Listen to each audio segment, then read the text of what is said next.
प्राचीन काल में जब मनुष्य और देवता एक ही धरती पर चलते थे, एक कहानी जन्मी, नागेश्वर की कहानी। एक छोटे से गांव में, जहां सरल मिट्टी के घरों की छतें पत्तों से बनी थीं, अंबरा नामक एक युवती रहती थी। अंबरा अपनी सूत्रशाला में वस्त्र बुनने की अद्भुत कला में व्यस्त रहती। उसकी उंगलियों से जो धागे गुजरते, वे मानो जीवन पा लेते।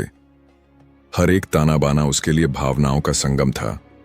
उसकी आंखों में एकाग्रता और प्रेम की ऐसी चमक थी कि हर कोई मंत्रमुग्ध हो जाता। अंबरा के बनाए वस्त्रों में धरती के रंग होते, गहरे लाल, मटमैले नीले और सोने जैसे पीले।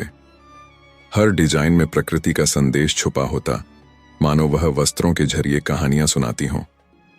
उसकी इस प्रतिभा से स्वयं महारानी विशाक्षी प्रभावित थीं। वे अंबरा के बनाए वस्त्र पहनती थीं। लाल रक्तिम शाटी में उनका तेजस्वी व्यक्तित्व और दमकता, जिसमें अंबरा की कला का जादू छुपा होता। लेकिन अंबरा के जीवन में सुख के साथ दुख भी था। उसका पिता नागमणि बीमार था। उसका छोटा भाई नक्षत्र अभी बालक था। पूरे परिवार की जिम्मेदारी अंबरा के नाजुक कंधों पर थी। हर सुबह वह सूरज के साथ उठती, पिता के लिए औषधि, भाई के लिए भोजन और फिर सूत्रशाला में काम करती। उसके मन में एक सपना था, अपने परिवार को समृद्ध बनाना। उस दिन विशेष उत्साह था। उसने महारानी के लिए नए वस्त्र तैयार किए थे। केले के पत्तों में लपेटकर, प्राकृतिक रस्सियों से बांधकर उसने अपनी कृति को सहेजा और प्रासाद की ओर चल पड़ी। प्रासाद की भव्यता दूर से ही मन मोह लेती थी।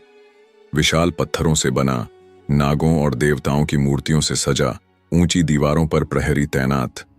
यह राजसी वैभव अंबरा के छोटे से संसार से बहुत अलग था। जैसे ही वह प्रासाद में पहुंची, विशाल स्तंभों और ऊंची छतों के बीच उसने खुद को और भी छोटा महसूस किया। लेकिन वह रुकी नहीं। उसके पास महारानी का निमंत्रण था। वह सीधे प्रतीक्षा कक्ष में पहुंची और नरम रेशमी गद्दे पर बैठकर इंतजार करने लगी। अचानक कक्ष में हलचल हुई। महारानी विशाक्षी लाल रक्तिम शाटी में सोपान से उतर रही थीं। हर कदम राजसी, हर अदा में अधिकार। उनके गले में सोने की मणिमाला, जिसमें नागों के प्रतीक उभरे थे, जैसे वे स्वयं नागों की संरक्षक हों। सिंहासन पर बैठते ही उन्होंने अंबरा को ऊपर से नीचे तक देखा और पूछा, क्या लाई हो आज? अंबरा ने सिर झुकाकर कहा, आपके लिए नए वस्त्र लाई हूं। उसने बंडल खोला और एक एक करके वस्त्र प्रस्तुत किए। महारानी ने एक विशेष वस्त्र को प्रकाश में देखा। सूरज की किरणें जब उससे गुजरीं तो कमरे में जादुई सा प्रकाश फैल गया। अद्भुत, उन्होंने कहा। पहली बार उन्होंने अंबरा का नाम लिया। तुम्हारे हाथों में जादू है अंबरा। अंबरा की आंखों में गर्व और राहत की चमक थी। अब वह अपने पारिश्रमिक की बात करने ही वाली थी कि तभी प्रासाद के कोने से शोर उठा। चीखें सुनाई देने लगीं। महारानी की भौहें तन गईं। अफरा तफरी मच गई। सेवकों का झुंड भागता दिखाई दिया। एक सेवक मिट्टी का बर्तन गिरा बैठा। प्रहरी हथियार लेकर दौड़ने लगे। महारानी खड़ी हो गईं। उनकी लाल शाटी हवा में लहराई। क्या हुआ? उन्होंने गरजते हुए पूछा। तभी द्वारपाल दौड़ता हुआ आया और घुटनों के बल गिर पड़ा। हाँफते हुए बोला, महारानी, वह वापस आ गया है। उसका चेहरा भय से विकृत था। यह वाक्य जैसे पूरे प्रासाद में सन्नाटा ले आया। राजकीय उद्यान, जहां कभी शांति थी, अब अराजकता में डूबा था। लोग इधर उधर भाग रहे थे। गमले उलटे थे। जलकुंड का पानी बिखर रहा था। वहां प्राचीन बरगद पर एक विशाल नाग लिपटा हुआ था, नागेश्वर। उसकी चमकदार त्वचा सूरज में दमक रही थी। विशाल फन आकाश को छूता और हरी आंखें भय फैलाती। उद्यानपाल एक स्तंभ के पीछे छिपा कांप रहा था। प्रासाद की खिड़की से महारानी और अंबरा यह दृश्य देख रही थीं। अंबरा ने कांपती आवाज में कहा, महारानी, मेरे पिता बीमार हैं। मुझे मेरा पारिश्रमिक चाहिए। लेकिन विशाक्षी की आंखें अब भी उद्यान पर टिकी थीं। अभी नहीं अंबरा, उन्होंने कहा। क्या तुम्हें नहीं दिखता? हम संकट में हैं। निराश अंबरा प्रासाद से बाहर निकली। उसके हाथ खाली थे, लेकिन वह हार मानने वालों में नहीं थी। वह सीधे गांव के साहूकार अग्निज्वाला के घर की ओर चली। अग्निज्वाला तांबे के सिक्के गिन रहा था। अंबरा को देखकर बोला, फिर क्यों आई हो? पिछला कर्ज भी नहीं चुकाया है। तभी पीछे से उसकी पत्नी तारामती की मृदु आवाज आई। उसके पिता बीमार हैं। उसकी आंखों में करुणा थी। यह देखकर अग्निज्वाला पिघल गया। अंबरा के हाथ में छोटी थैली थी, तांबे के कुछ सिक्के। उसकी आंखों में आभार के आंसू थे। शाम को वह घर लौटी। थकान के बावजूद उसकी आंखों में उम्मीद की चमक थी। रास्ते में अंबरा गांव के बाजार में रुकी। सिक्के देकर औषधियां और शाक सब्जियां खरीदी। बूढ़े जड़ी बूटी वाले ने उसे कुछ विशेष जड़ी बूटियां दी और कान में कुछ कहा। अंबरा ने सिर हिलाकर आभार जताया। घर पहुंचने पर उसने अपने बीमार पिता नागमणि को देखा।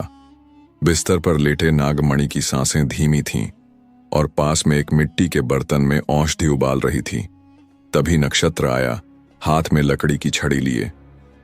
देखो दीदी, आज मैंने क्या सीखा। अंबरा मुस्कुराई, भले ही थकी हुई थी। भोजन का समय हुआ तो तीनों साथ बैठे। अंबरा ने नागमणि को सहारा देकर बैठाया। केले के पत्तों पर अनाज, सब्जियां और जड़ी बूटियों से बना भोजन परोसा गया। वे चुपचाप एक दूसरे का साथ महसूस कर रहे थे। फिर अंबरा ने पूछा, पिताजी, आज प्रासाद में जो नाग देखा गया, क्या वो वही है जिसकी कहानियां आप सुनाते थे?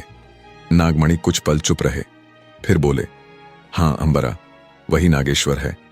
प्राचीन काल से इस भूमि का संरक्षक। नागमणि बोले, लेकिन वो सिर्फ नाग नहीं, वो पुनर्जन्म का प्रतीक है। उनकी आवाज में एक रहस्यमयी लय थी। अंबरा और नक्षत्र मंत्रमुग्ध होकर सुन रहे थे। संध्या का समय था। आकाश में नारंगी और बैंगनी रंग बिखरे थे। अंबरा के घर से उठता धुआं आसमान में देवताओं को आमंत्रित करता जान पड़ता था। तभी मौसम बदला। काले बादल छाए, तेज हवा चली। लोग अपने घरों की ओर भागने लगे। पशु बेचैन हो उठे। किसी अनजानी आपदा की आहट थी। हवा तेज हो गई। तांबे रंग की धूल चक्रवात जैसी उड़ रही थी। पेड़ झुकने लगे, छप्पर उड़ने लगे। अंबरा का घर कांप उठा। दीवारों में दरारें आने लगीं, धूल भीतर घुसने लगी। दिए की लौ कांप रही थी। अंबरा भयभीत थी, लेकिन उसके चेहरे पर दृढ़ता भी थी। उसने गले का ताबीज थामा। तभी उसने देखा कि नक्षत्र अहाते में खड़ा है। नक्षत्र, अंदर आओ। वह दौड़ी और उसे खींचकर अंदर लाई। दरवाजा बंद करते वक्त धूल का एक झोंका भीतर घुसा। रात गहराई, तूफान तेज था। तभी दरवाजे पर दस्तक हुई, जोरदार और रहस्यमयी। अंबरा चौंकी। तेल का दिया लेकर धीरे धीरे दरवाजे की ओर बढ़ी। नक्षत्र और नागमणि तनाव से देख रहे थे। दस्तक और तूफान का शोर मिलकर भयावह संगीत बना रहे थे। अंबरा ने दरवाजा खोला। तेज हवा और धूल भीतर घुस आए। दिए की लौ कांपी। दरवाजे पर एक अजनबी युवक खड़ा था। गहरी हरी आंखें, धूल से सना चेहरा, फटे कपड़े, लेकिन एक अजीब गरिमा के साथ। उसके शरीर पर गहरे घाव थे। कुछ घावों में सांप जैसे निशान थे, जैसे किसी अनोखे हथियार से बने हों। रक्त सने वस्त्र फटे थे, लेकिन कपड़ों पर अब भी सर्प पैटर्न झलक रहा था। अजनबी लड़खड़ाता हुआ भीतर आया। अंबरा पीछे हटी, जगह दी। नक्षत्र विस्मित था। नागमणि उठने की कोशिश कर रहे थे। युवक एक स्तंभ के पास बैठा। उसकी सांसें टूटी फूटी थीं, लेकिन मुद्रा में गरिमा थी। उसकी हरी आंखें हर कोना देख रही थीं, जैसे सब याद रख रहा हो। अंबरा ने एक पुराना कपड़ा निकाला। डर और करुणा उसके चेहरे पर थी। युवक ने उसे देखा, गहरी समझती हुई नजर से। अंबरा ने कपड़ा बढ़ाया, सुरक्षित दूरी रखते हुए। युवक ने सिर हिलाया, आंखों में कृतज्ञता थी। दिया झिलमिलाया। तूफान धीमा होने लगा। अंबरा ने उसके हाथ देखे। घावों के बीच कुछ अजीब पैटर्न थे। उसकी उंगलियों में राजसी लचक थी, मानो वह सामान्य नहीं। फिर युवक बोला, मेरा नाम कृष्ण है। मुझ पर हमला हुआ राजसी सेवकों द्वारा। उसकी आवाज में संगीतमय लय थी, पर आंखों में आक्रोश भी। अंबरा के भीतर सवालों का तूफान उठ रहा था। अब वह जान गई थी, कृष्ण और नागेश्वर एक ही आत्मा है, मानव और सर्प रूप में एक ही प्राचीन शक्ति। अंबरा के घर में अब एक रहस्य था, जो केवल कहानी नहीं, उसका भविष्य भी बन सकता था।